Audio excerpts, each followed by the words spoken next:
Hey, and welcome back to another video. So today's video is a real special video because the subject of this video is quite special. As a matter of fact, it may be the only one of its kind. This is a Nokia N8 prototype that I got off eBay for the price on screen here. I won the auction while staying up till like 4 in the morning to when the auction was ending.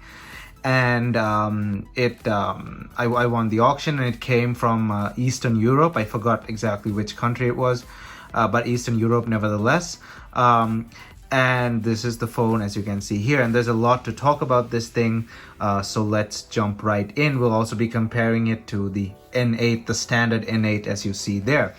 But before we jump right in, don't forget to smash that like button and hit that subscribe button as well, and check out all my social media, which you can find down in the description below as well.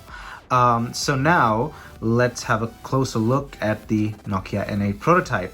Now I'll go side by side with comparing it to the other one as well. When you look up at the front, the first thing you'll notice is the sensors. Now next to the camera is the light sensor, but next to it, as you can see on the standard model, you don't see anything. However, on the N8 prototype, you see a bunch of sensors there, but the standard model does have those. Let me show you. Those are the proximity sensor and another sensor that I kind of forgot. As you can see, there is a slight variation in color there. When I flash a torch, it's very slight because the proximity sensor does not need light to work. It's IR based, so as you can see, there is a slight variation there because the N8, the standard model, also does have that bunch of sensors. I forgot what the other sensor was called. If you know, let me know down in the comment section below. We have the light sensor, the proximity sensor, and another sensor that I forgot. So if you know what that is, let me know down in the description below. But on the prototype, they're visible for obviously testing purposes, as you can see there. And on the final model, they're kind of covered up with only a light visibleness if you flash a torch. The first difference, apart from that, you'll notice is the camera on the prototype is square. The camera cutout, actually, it's square. And on the standard model, it's round. So that's the first thing. The N8 logo on this side here is N00 on that side because it has technically not been named. This lets me know that this was a mid-production prototype. It's not like a it's not one of the first prototypes, but it's a mid-production prototype.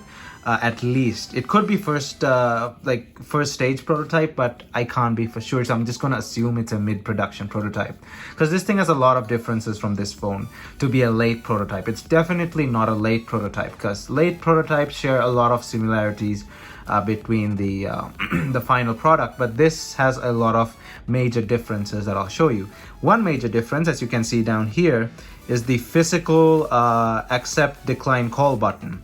The standard N8 does not have anything of the sort. This button, I'll show you at the end of this video. Actually, two buttons. They're not dummies. They're real buttons that have a connection to the motherboard. So those are real buttons. So I'll show you at the end of the video how exactly it looks on the inside. But as you can see, the standard model does not have those. Also, the cutout here, as you can see here, the small cutout, it's slightly bigger on the standard model, and it's slightly smaller on the N8, just a minor difference. We'll go over the minor differences as well a bit later. Now, moving on to the back of the phone is where most visible differences are. There is a kickstand on the prototype, as you can see here, and it is a functional kickstand, as you may have seen in the thumbnail. It's kind of strange. It does not fold completely outwards, but the thing still stands like that. As you can see, it can stand like that, or it can stand like that. So it is a functional kickstand. It's made out of aluminum, and it locks onto this frame rail-like thing at the bottom there. So that is one noticeable main difference the final prototype did. The final model didn't have a kickstand. Also, the Nokia branding is off, as you can see there. On the final design, it's in the middle-like, and on this, it's over here. Now, the next thing is the most major thing that is a difference between the two phones is something that I actually kind of missed when I bought this phone, and a Redditor on r/vintage mobile phones pointed it out for me. And by the way, shout out r/vintage mobile phones. It's a great community full of people who like old mobile phones, collectors, etc., etc., people who still try and use these old mobile phones. There's a huge community, and if you like this kind of stuff, I recommend you joining r/vintage mobile phones on Reddit. So one of the members there pointed out that the camera on the N8 prototype actually has a variable aperture. Now I'll show you the camera on the standard one first.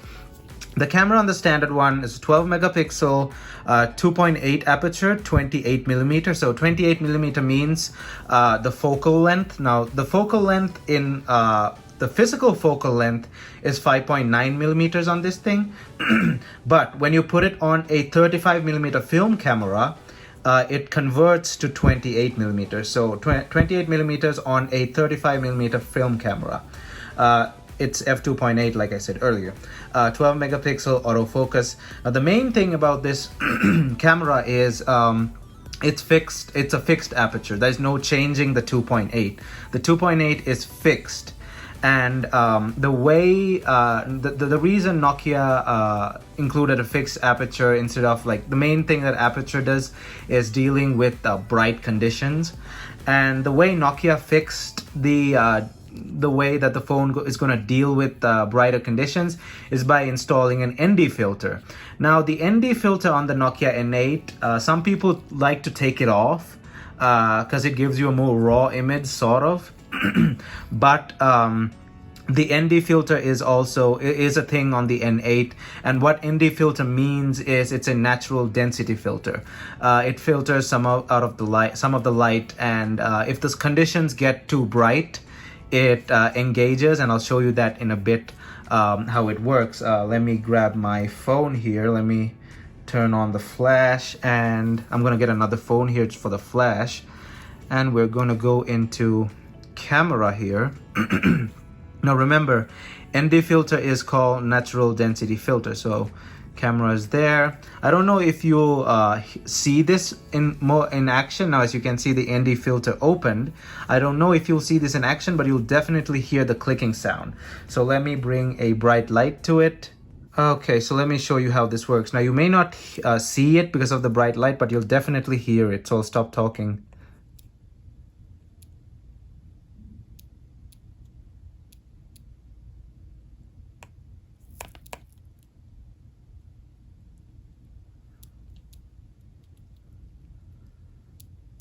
There I think you can actually see it.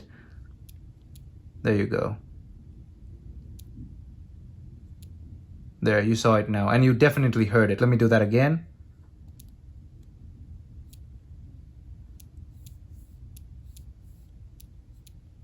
So yeah, that is the ND filter in action, natural density filter. It was the way the Nokia N8 deals with bright lighting. Now, here's where the interesting thing comes. The prototype does not have an ND filter. Instead, it has a variable aperture camera. Now, if you see here, it says call size Tessa 2.8 by 5.4. That's not 5.4 millimeters. That's 5.4 aperture. It's basically 2.8 to 5.4. The aperture varies. It could be varied to deal with different lighting conditions. So that has a fixed aperture. This has a variable aperture. Now the Nokia N96 and there's another phone called the Motozyne ZN5. I put it up on screen if I got the name wrong. The Motozyne ZN5 was technically the world's first phone with a variable aperture, and the Nokia N96 also had a variable aperture. So it was definitely a technology used before. However, it's nice to see that Nokia actually wanted to use it in the N8, but for some internal reasons decided to not go with the variable aperture and instead include an ND filter rather than the variable aperture. Now, don't get into an argument in the comment section about which is better. I know the photography community is always neck and neck about things like that, like ND filters, variable aperture. Some cameras like Nikon, I read something on Nikon's website, you technically can use both together, but it's a bit complicated. But don't quote me on that. I'm not an expert on photography, but please don't argue in the comment section about which is better. I'm assuming they both have each has their own plus points, but for some reason that we'll never know, Nokia went with the ND filter instead of the variable aperture camera. But this thing definitely has a variable aperture, and it's nice to see that they actually thought of putting something like that in this phone. So that was the most noticeable difference about this phone. Now the back, as you can see, there's more information. This sticker usually is a total dead giveaway that it's a prototype. This is some naming system that Nokia uses. It varies depending from phone to phone. This is the other sticker. You don't find this on all phones, but still, if this sticker is there, you're good. It's a prototype. Nokia Corporation model number RM596, which is the model number for an N8, which confirms to me, despite it saying N00 on that side, this confirms that this is an N8 prototype. Made in Finland, property of Nokia, not for sale, prototype, it says Proto, and I've covered up the IMEI number there. When I search the IMEI number of this phone, it doesn't give me proper results. Sometimes it goes to an N95, sometimes it goes to an N8, sometimes it says invalid. So it's not a proper IMEI number, it's just a dummy IMEI number. So the IMEI number is a dummy.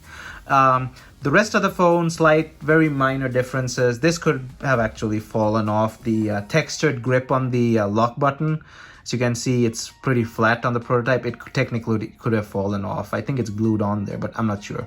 But that's different. Everything else on the side, on this side, is the same, as you can see. Apart from that, up top, exactly the same. This phone is damaged. The standard N8 is damaged. I have to restore this phone, but as you can see, the HDMI stuff and all is the same. However, the HDMI writing is a bit different. On the prototype, it's textured, as you can see, it's textured, but on the final model, it's just writing. As you can see there, it's just writing. It's not textured. So that's one minor difference on that. On this side, everything is 100% identical. There's writing, there's like markings for the SIM card and the micro SD card. This may have got scratched off. I can't really remember if the final N8 model had markings like that. Let me know down in the comments if it did have.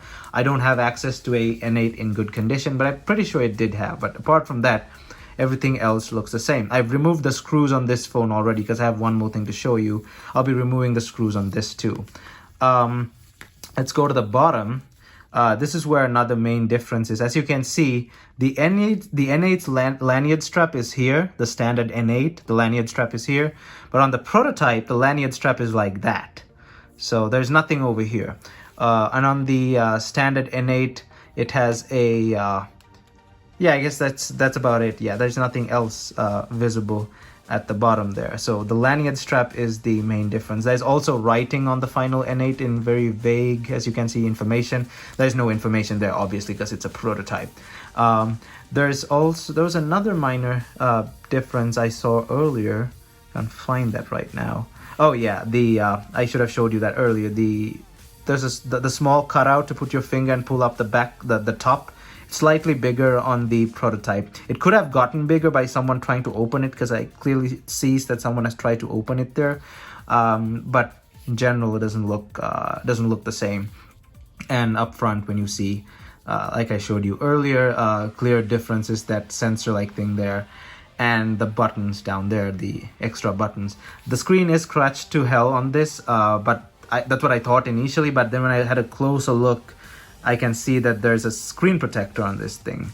It kind of looked like a resistive touchscreen to one of my Discord members as well. He thought it was a resistive touchscreen, because resistive touchscreens get scratched in a certain way, but no, it has a screen protector on there. That's what I initially thought. I thought it was scratched to all hell, but it has a screen protector on there. So now I'm going to take the bottom off here. I'll do this off camera in the name of time. I'm just going to take the screws off and be right back. Okay, so screws are off and we can pull the bottom off like that. Let's also get the bottom off the standard one. like that. So I can show you that those buttons were not dummies. As you can see, there is a visible difference between the two there.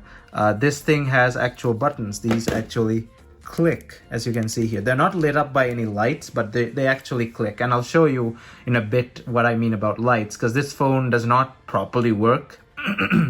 There's something off about it, but I'll show you that in a bit. So as you can see, there's a clear difference there. The buttons are different. This one, let me turn that one on, and let me turn the prototype on too. Now this is where everything gets complicated.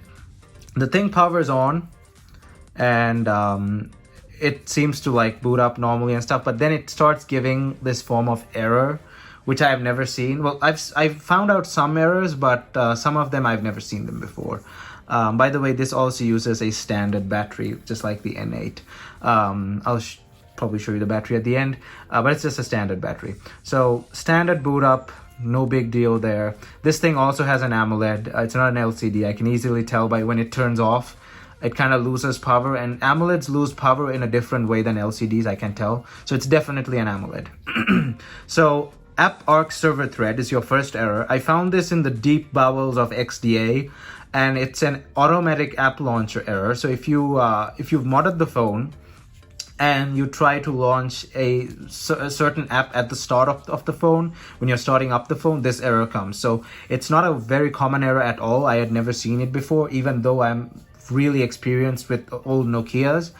But it is something that other people have seen as well. It's something to do with app launching at the beginning. So I'm definitely sure some app is trying to launch itself when the phone boots, but it's not being able to.